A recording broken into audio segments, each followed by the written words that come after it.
Research publishes every day, but what does that mean for you and your family? Joining us to explain everything from extreme heat risk to camp safety is NBC News medical contributor Dr. Natalie Azar. She's here to break down the details of these medical studies and how they impact our day-to-day life. I'm so happy we're doing this.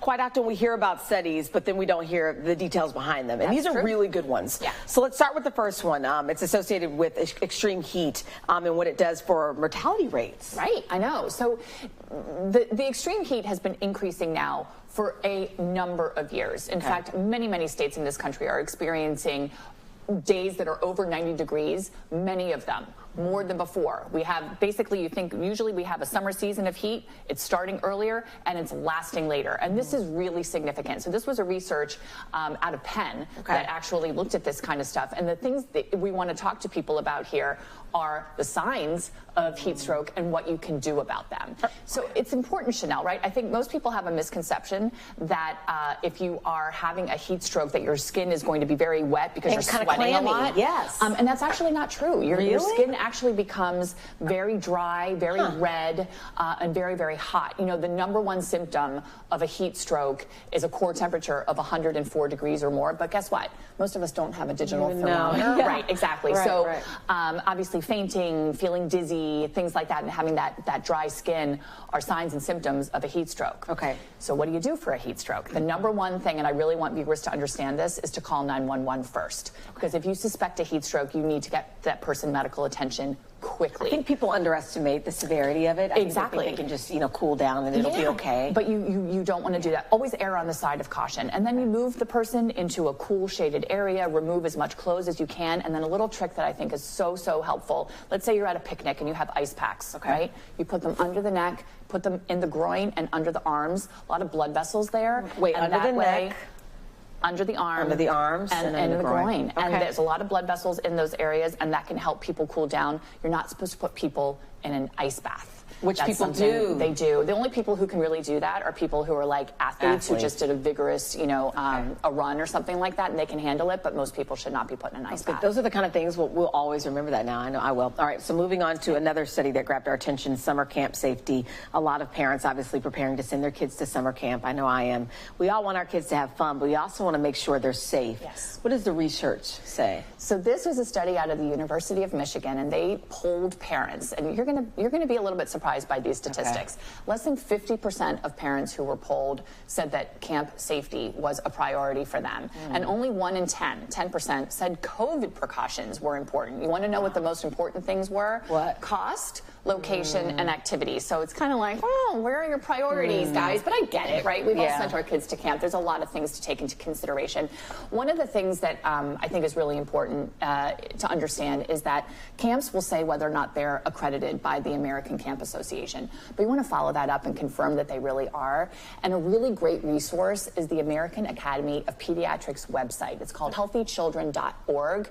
They have numerous resources about camp and camp safety.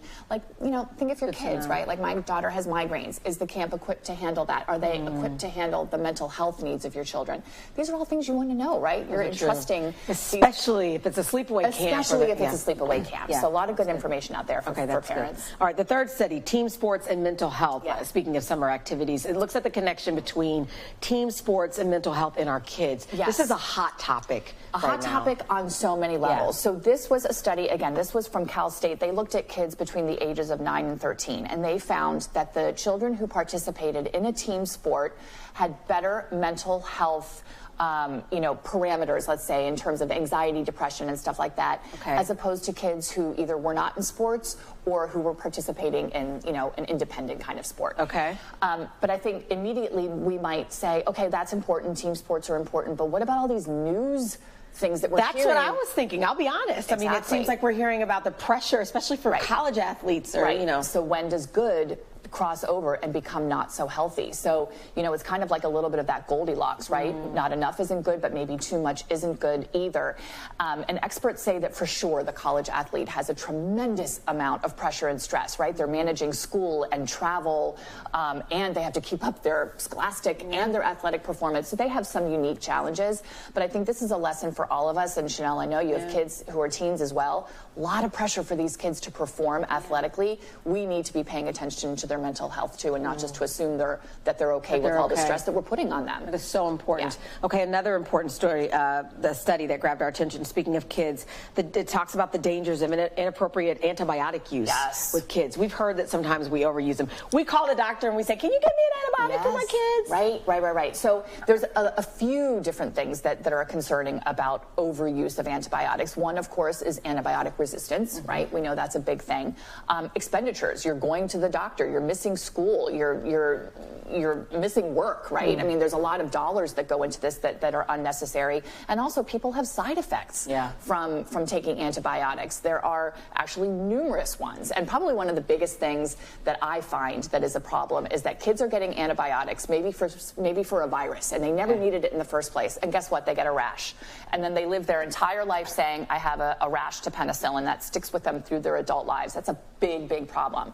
The take home, I think, for parents here is that you need to advocate for your children, and not to discount the importance and the role of the pediatrician in making a diagnosis and treating appropriately, but you as the parent need to say, just want to make sure my kid really needs this antibiotic, right? So it's a two-way street. It's not always the parents saying we want it. Sometimes the doctors just prescribe it. Exactly. And you have to advocate for the kids, right? Because they're young and they can't do it themselves. Another good one, a survey that finds that most men think they are healthier than others. And let's talk about those annual health screenings. Father's Day is coming up. It's so important. Right. So this is a Harris poll. I love these stats. So 33% of men polled say that they don't need to go to the doctor every year. And 33%? 33%. 65% said that they thought they were healthier than like the average guy next to them.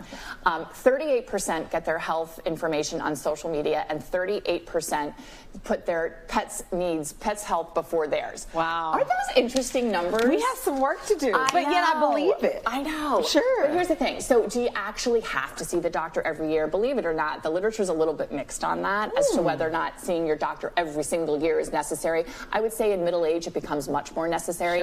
You do want to establish that relationship. It's always easier to take care of someone when they're sick when you know when you know them when they are healthy. You're so good. You're so lovely. Dr. Azar, now she should actually go help her patients. I'm going to go see my patients Yes, now. so thank you. Good information. Thanks, for sure. Thank you. Hey, thanks for watching our YouTube channel. Find your favorite recipes, celebrity interviews, uplifting stories, shop our favorite deals, and so much more with the Today app. Download it now.